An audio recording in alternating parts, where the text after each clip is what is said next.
días, amigas y amigos, bienvenidos a un nuevo programa de Estereotipas. Este es un programa de la Maestría de Género y Desarrollo de Flaxo Ecuador. En esta nueva temporada estaremos a cargo de la conducción Belén, a quien conocieron la primera semana, Clara Nanda la conocieron la semana pasada y yo, Diana. Les recuerdo que pueden mirar nuestra transmisión en vivo a través de Facebook y escucharnos a través de flaxoradio.es. También pueden dejarnos sus comentarios e interactuar con nosotros en las redes sociales con el hashtag Estereotipas. En el programa de hoy tenemos el tema la importancia del activismo legal y a propósito de ello quiero hacerles una invitación.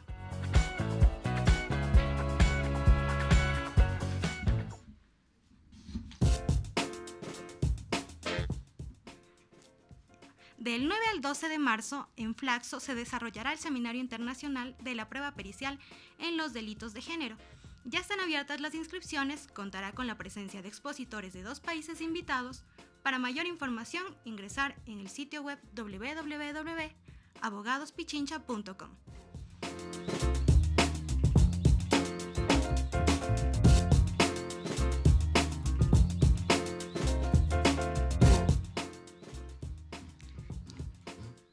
El programa de hoy es sobre la importancia del activismo legal y para conmemorar el Día de la Abogada y el Abogado Ecuatoriano tenemos el día de hoy invitados a 2 profesionales del derecho que realizan una labor crucial dentro de las luchas sociales.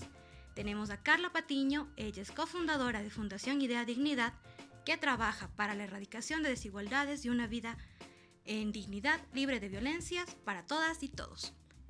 Carla es abogada por la Pontificia Universidad Católica del Ecuador PUCE, estudió 2 maestrías, una en Prevención de Violencia de Género en la Universidad de Salamanca y otra en Derechos Humanos en la Universidad Central Europea.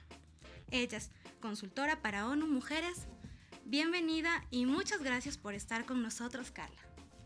Gracias, buenos días.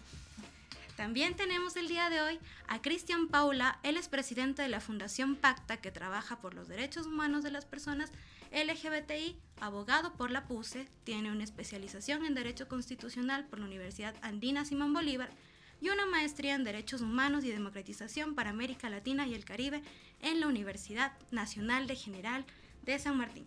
Es vocal de la directiva del Comité Nacional de Víctimas de la Comisión de la Verdad del Ecuador.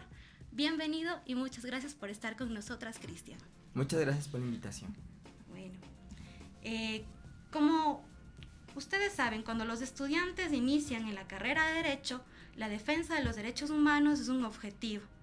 Pero es importante que no estemos solos en esta lucha. Llegar a instancias superiores con cualquier caso que podamos tener requiere de un apoyo de un equipo. Allí radica la importancia de las organizaciones que trabajan por la igualdad real y dignidad de todas y todos.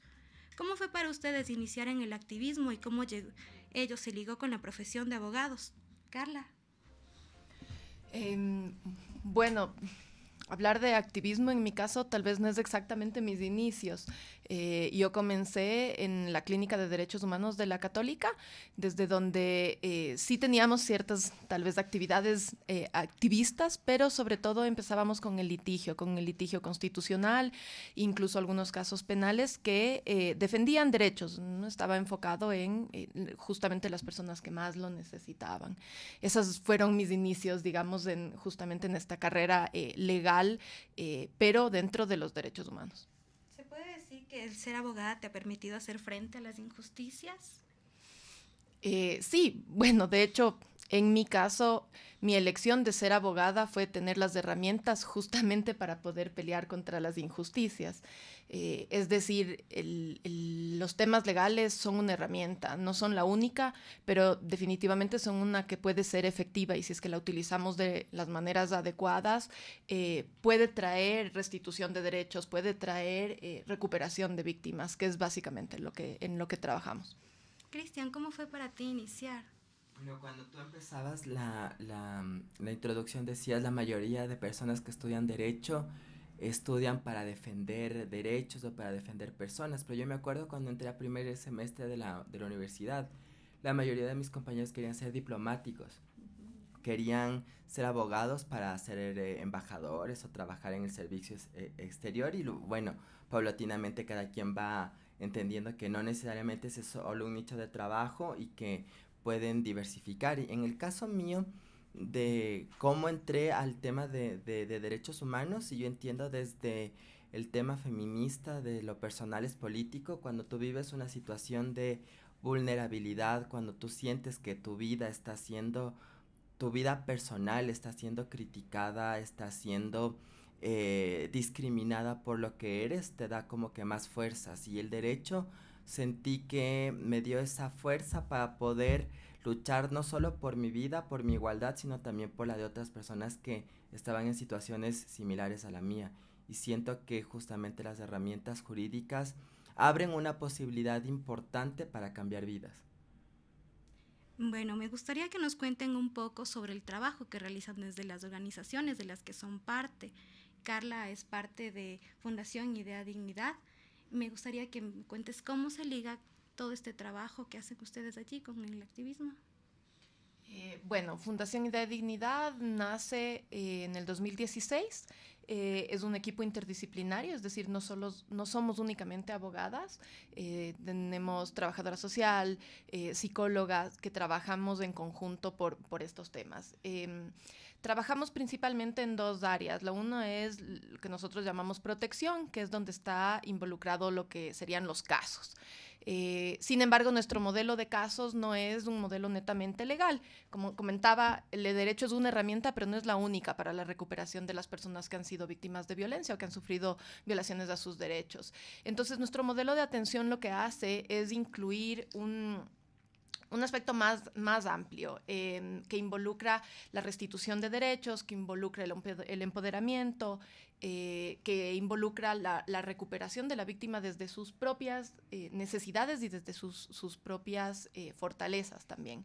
Dentro de esto, muchas de las veces sí tenemos demandas legales, ya sean penales, ya sean civiles, ya sean de medidas de protección, pero además es este acompañamiento a la persona para que las personas puedan ir reconstruyendo sus vidas después de una vulneración o cuando hay un riesgo de vulneración. Entonces, en esta área que trabajamos de protección, unimos un poco todas estas diferentes experticias y estas diferentes profesiones para poder trabajar con la persona. Una de las cosas más importantes para nosotros es el involucramiento de la persona, ya sea en los procesos legales o de otro tipo, que le permite a la persona ir tomando fuerza, ir tomando su vida en sus manos, digamos, de alguna forma, ir entendiendo un poco cómo funcionan los sistemas incluso legales e institucionales, que muchas veces son una pared para quien no ha estudiado tal vez derecho, quien no ha estado cerca de las instituciones, y es ese acercamiento parte de lo que hacemos en este proceso. Y otra de las áreas en las que nosotros trabajamos es el tema de educación en derechos humanos. La educación en derechos humanos creemos que es una parte fundamental para poder tener transformaciones sostenidas y transformaciones reales, más allá de los casos puntuales.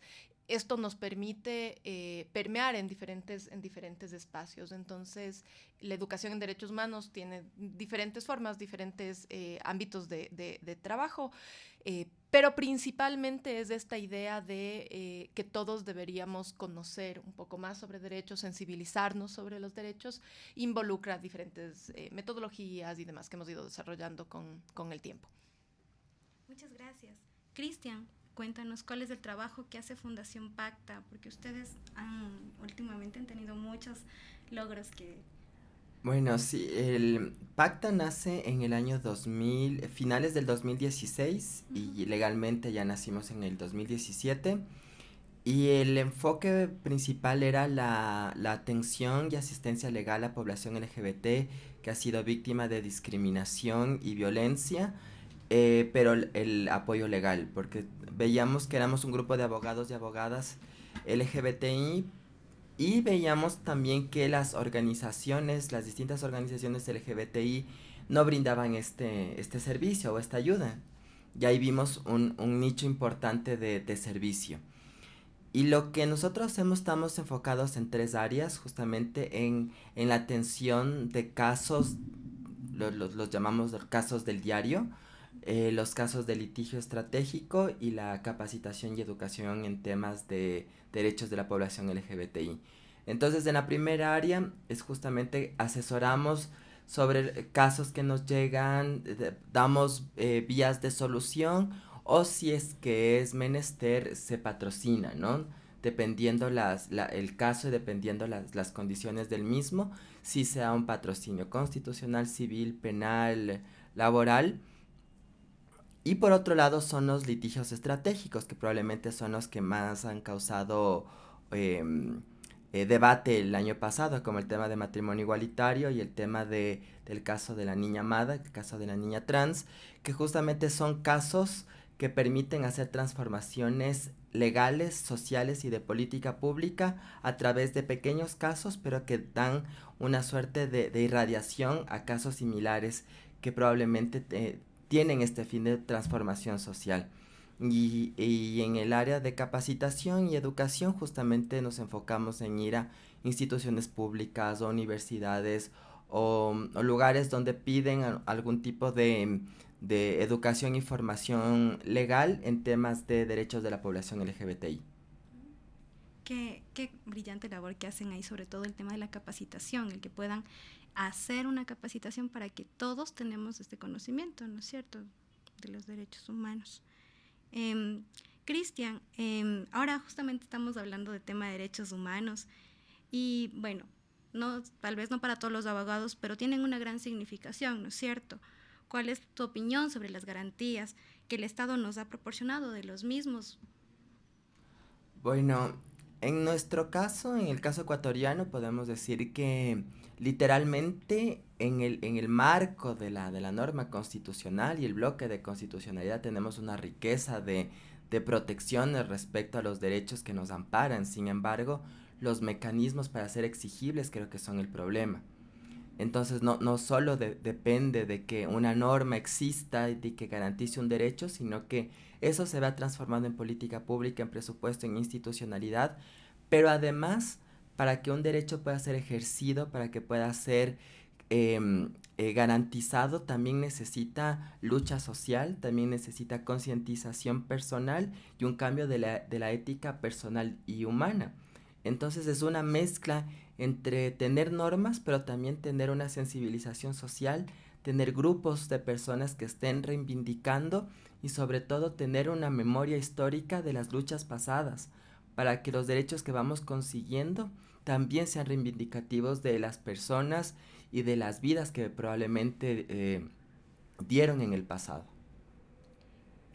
Carla, ¿cuál es el rol que tiene la CIDH? Estábamos hablando de que la Corte Interamericana de Derechos Humanos ha proporcionado varias opiniones, varias resoluciones que son garantía de derechos, pero el rol que tienen esas resoluciones y este aparato de justicia es como que no queda muy claro a veces dentro de los estados y dentro de las normas que se toman y medidas.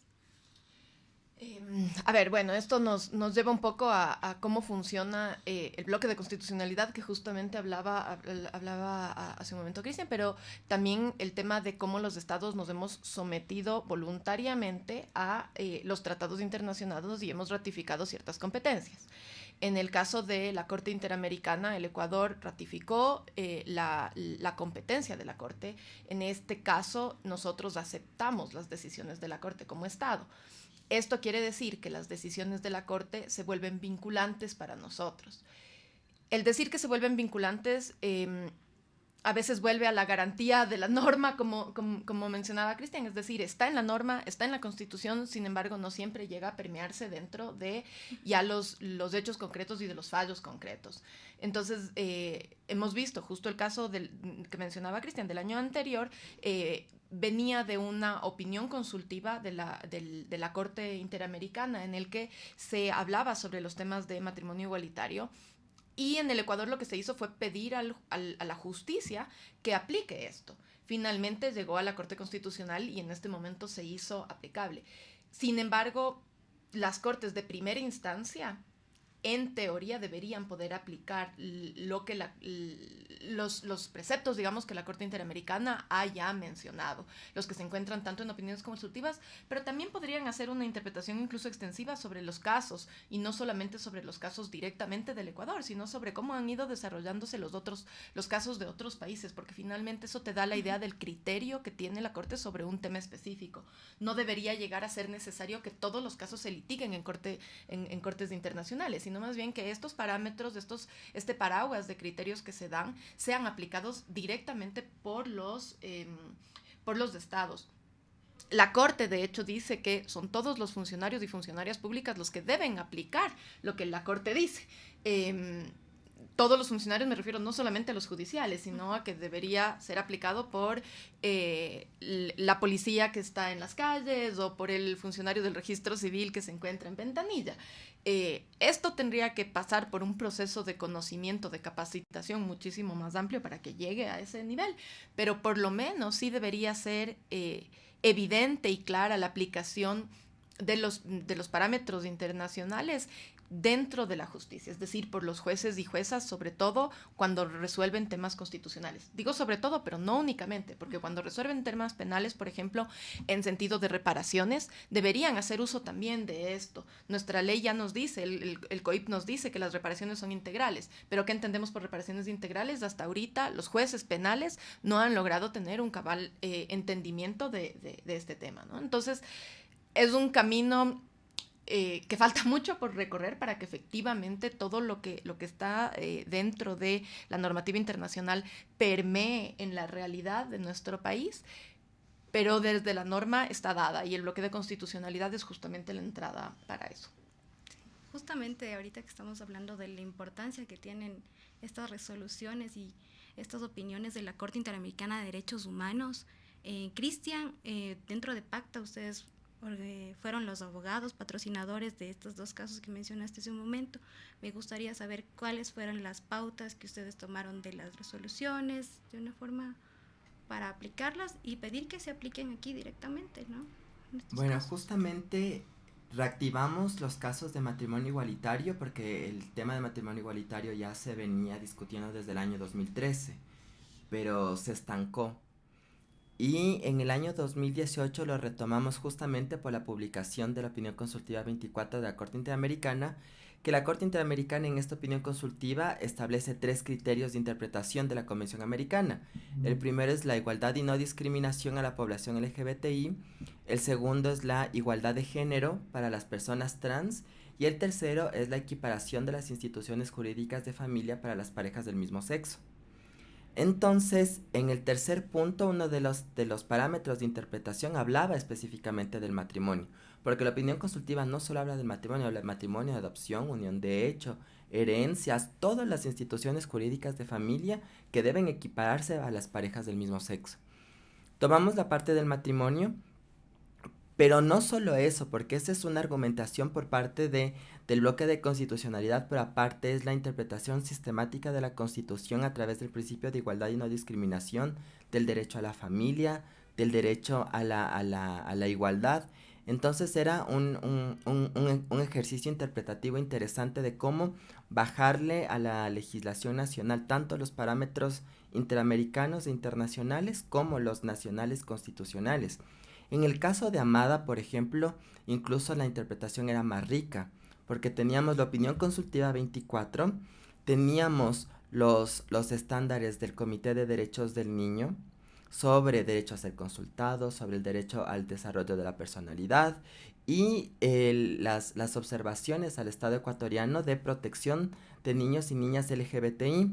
Esto adicionalmente con los derechos constitucionales del derecho a la identidad, el derecho al nombre y el derecho a la dignidad. Entonces eso nos dio muchas herramientas interesantes para actuar.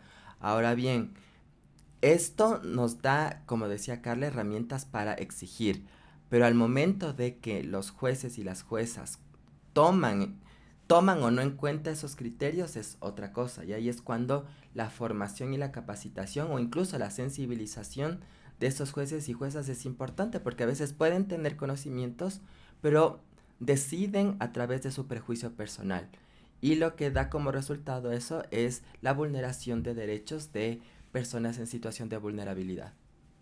Qué importante es el que los jueces tengan una correcta capacitación dentro de este marco, ¿no?, de los derechos humanos.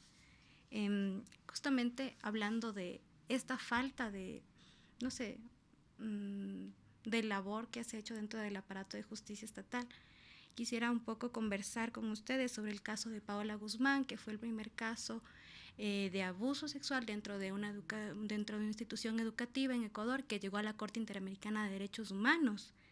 Y quisiera que Carla nos digas, o sea, ¿cuál es la repercusión que tú puedes ver que va a tener esto dentro del aparato de justicia, dentro de las fundaciones que trabajan con víctimas de violencia?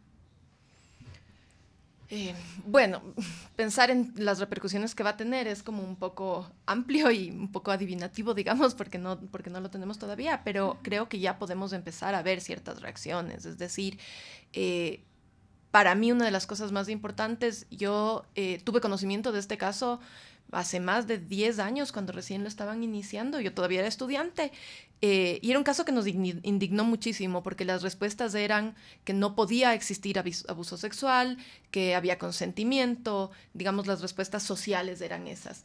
Hoy una de las reacciones que yo veo y que creo que ya es por lo menos un paso, un avance, es que la sociedad como tal ya considera que esto fue un abuso. Es decir, ya no vemos con buenos ojos o como normal que un profesor, un vicerrector esté, como decimos, con un estudiante. Ya lo vemos como un abuso sexual y eso creo que ya es un pequeño paso. No es gigante, pero por lo menos empezamos a evidenciar dónde están las líneas del abuso sexual. Los temas de abuso sexual en los espacios educativos para el Ecuador son un tema bastante grave.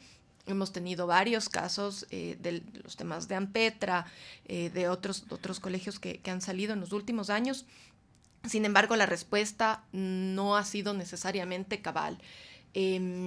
Una sentencia de la Corte Interamericana, yo esperaría que dentro de las medidas de reparación justamente podamos tener incidencia un poco mayor en estos temas, ¿no? En hacia dónde va a ir la política pública, y la política pública atravesada con presupuesto, con personal, con qué nomás vamos a darle, qué importancia le vamos a dar realmente y relevancia a este tema. El caso llegó finalmente a la Corte, todavía no tenemos la sentencia, sin embargo, la misma audiencia fue de alguna forma ya una llamada de atención al Estado por su actuación, y eso es importante que lo veamos. Es decir, hasta dónde reconoció una supuesta responsabilidad, pero volvimos a revictimizar a la víctima y a la familia de la víctima.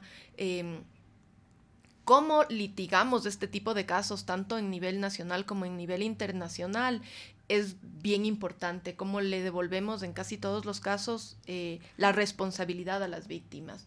En temas de violencia sexual, en temas de femicidio, la pregunta y los cuestionamientos están siempre hacia la víctima, siempre hacia por qué estaba ahí, dónde estaba, qué estaba haciendo, qué tipo de pactos tenía con su agresor. Es decir, es parte de cómo hemos entendido la violencia de género y la violencia hacia las mujeres.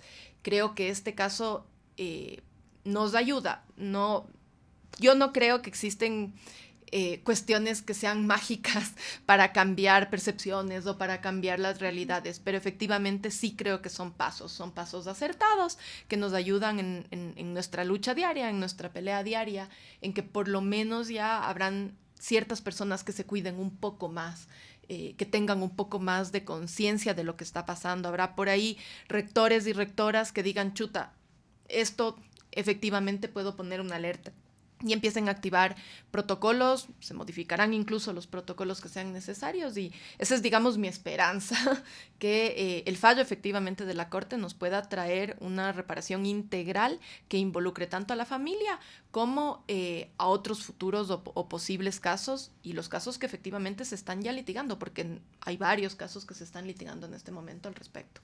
Pues sí, es realmente preocupante ver cómo se normaliza la violencia contra las mujeres. Y bueno, quiero recordarles a nuestros radioescuchas que el día 5 de febrero del 2020, Belén Ramos trató el programa del caso Guzmán Albarracín y otros versus Ecuador, y pueden verlo en YouTube. Quisiera preguntarles a los dos, ¿cuál fue el reto más grande que tuvieron dentro de sus organizaciones para iniciar? Empecemos, Carla.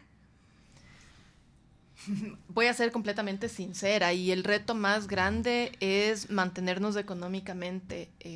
Creo que al igual que muchas de las personas en otras organizaciones, trabajamos por quienes más lo necesitan, y esto implica que que muchas de nuestras atenciones no son pagadas, que tengo casos que duran 3 años en lo penal y efectivamente no hay pagos porque no puede haber, porque son víctimas que han sufrido una vulneración, una violación y que no tienen recursos. El mantenerse económicamente en general ha sido para nosotros el mayor reto. Ha implicado que la mayoría de nosotras tengamos más de una actividad para poder sostener igual el funcionamiento de la fundación. En su caso, Cristian, en nuestro caso ciertamente es lo mismo. O sea, de los 6 abogados y abogadas que somos de Pacta, no le podemos entregar el 100% a la organización, justamente porque es súper difícil conseguir recursos para entregarle el 100% al trabajo específico con las víctimas y con los procesos, por lo que cada miembro tiene su actividad económica particular y que tiene que conjugarla con el proceso, con la organización. Yo creo que ese es un poco el tema del compromiso que hemos adquirido, pero sin embargo sí es una limitante para poder hacer más cosas. Porque si tuviéramos mayores recursos, mayor financiamiento, probablemente 2 o 3 abogados dejarían la actividad económica que tienen, o podríamos contratar abogados o abogadas jóvenes que estén atrás de los casos o haciendo investigación de manera más constante, y eso podría generar mayor fuerza en el trabajo que hacemos. Pero lamentablemente las organizaciones que trabajamos derechos humanos, el tema económico siempre es una barrera muy fuerte que tenemos que lidiar. Pues sí, qué importante que es que tengamos una mano amiga que nos ayude para realizar todos estos proyectos. Muchas gracias, Carla, por estar con nosotros. Me gustaría que hagas una invitación a los y las profesionales del derecho para que se sumen a proyectos para ayudar a las personas con sus derechos humanos, ¿no? Bueno, yo más que una invitación a que se sumen a proyectos, lo que haría es una invitación a tener el enfoque de derechos humanos, de género, de diversidades, en cualquier tipo de trabajo que hagamos. Yo siempre he creído que no es necesario que seamos miles de abogados trabajando en derechos humanos, siempre se necesitan más, por supuesto, pero sí que en cualquier área en la que estemos podamos tener estos enfoques, creo que generaría un cambio, porque tal vez muchos de nosotros nos hemos centrado en lo constitucional o en lo penal en estos casos específicos, pero quienes trabajan en lo laboral, en lo societario, incluso en temas, no sé, de impuestos. Si tenemos un enfoque de derechos humanos, los cambios pueden venir desde diferentes puntos, desde diferentes aristas. Entonces, mi invitación sí sería, a que por supuesto quienes tengan la posibilidad de trabajar en estos temas se sumen. Creo que es altamente gratificante en diversos sentidos el trabajar en estos temas y es un compromiso personal, pero también quienes no estén directamente involucrados intenten tener el enfoque de derechos humanos en lo que sea que estén trabajando. Igualmente, Cristian, haz una invitación a quienes nos escuchan para que se sumen a proyectos como estos. Es que, como decía Carla, yo creo que esto, más que invitar a alguien que se sume, las personas que tienen vocación buscan ayudar y buscan los espacios y los encuentran. Pero justamente cuando en los espacios donde estamos, donde convivimos, podemos tratar a la otra persona con dignidad, con igualdad, ya estamos haciendo bastante. Seas abogado, trabajador social, periodista, vendedor de la calle, lo que sea. Pero si le ves a la otra persona como igual, como ser humano, ya estamos haciendo bastante para los derechos humanos de todas las personas y de todos los seres vivos en general. Sí, es realmente importante tener un enfoque de derechos humanos en todas las labores que realizamos. Muchas gracias, amigos y amigas, por acompañarnos el día de hoy. Les recuerdo que pueden ver nuestro programa se retransmite los sábados a las 8 de la noche y pueden ver Estereotipas todos los miércoles a las 11 de la mañana a través de Facebook Live o a través de flaxoradio.es. Escuchen Estereotipas en flaxoradio.es y les invito a continuar en Flaxo Radio con Diana Orellana a las 14 horas en su programa El Diario de una Peatona.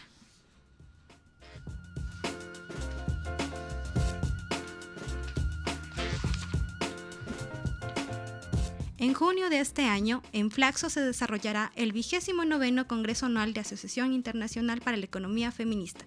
Ya están abiertas las becas y ponencias. Ingresen en el sitio web www.afef.org iafe.org.